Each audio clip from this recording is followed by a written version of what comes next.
Budget को लेकर एक अहम खबर आ रही है कि इस बजट में सरकार का फोकस कोल सेक्टर पर भी हो सकता है। और सूत्रों के हवाले से जानकारी है कि सरकार देश में कोल गैसिफिकेशन प्रोजेक्ट्स के लिए बजट में एक नई इंसेंटिव स्कीम का ऐलान कर सकती है।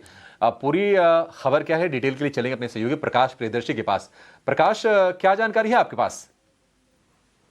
देखिए, कोल सेक्टर के लिए काफ़ी इंपॉर्टेंट डेवलपमेंट है। जो जानकारी हमें मिल रही है उसके हिसाब से सरकार आगामी बजट में कोल गैसिफिकेशन के लिए एक नए इंसेंटिव स्कीम का ऐलान कर सकती है। सूत्र हमें बता रहे हैं कि कोल मिनिस्ट्री ने यह प्रस्ताव तैयार किया है और वित्त मंत्रालय को भेजा है।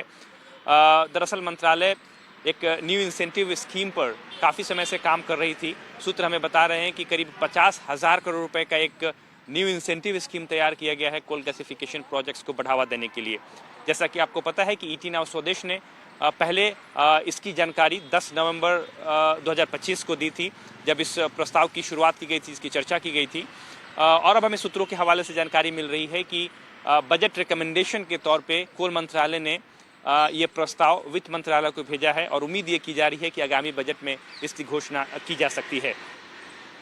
इस प्रस्ताव पर जो इंडस्ट्री कंसल्टेशन है उसकी प्रक्रिया पूरी कर ली गई है और सूत्र बता रहे हैं कि अब इंटर मिनिस्ट्रियल कंसल्टेशन की प्रक्रिया भी शुरू कर दी गई है। अगर इस प्रस्ताव को मंजूरी दी जाती है तो जो gas based thermal power plants हैं उसके नज़दीक कोल गैसिफिकेशन प्रोजेक्ट्स लगाए जाएंगे और इसका मकसद ये है कि करीब 20,000 मेगावाट कैपेसिटी के जो gas based thermal power plants हैं जो कि गैस की कमी से जूझ रहे हैं, फंसे हुए हैं, उनको इन कोल गैसिफिकेशन प्रोजेक्ट्स के जरिए गैस की सप्लाई की जाएगी और इन प्रोजेक्ट्स को रिवाइव किया जाएगा। ये लार्जर ऑब्जेक्टिव है सरकार का। ये काफ़ी इंपॉर्टेंट डेवलपमेंट है।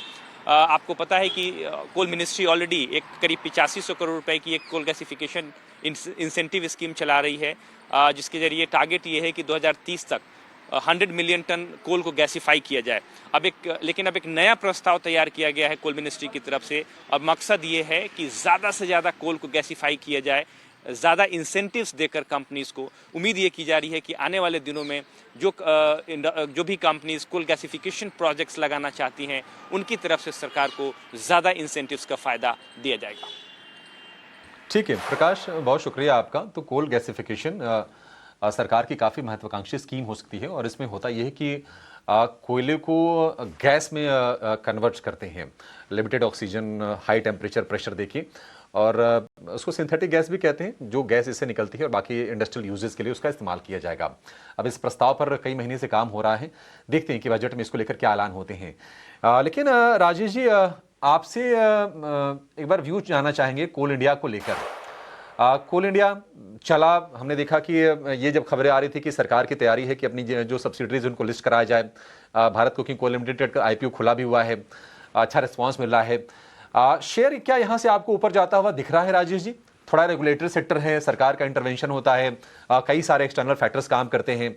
आपकी राय क्या होगी इसको लेकर?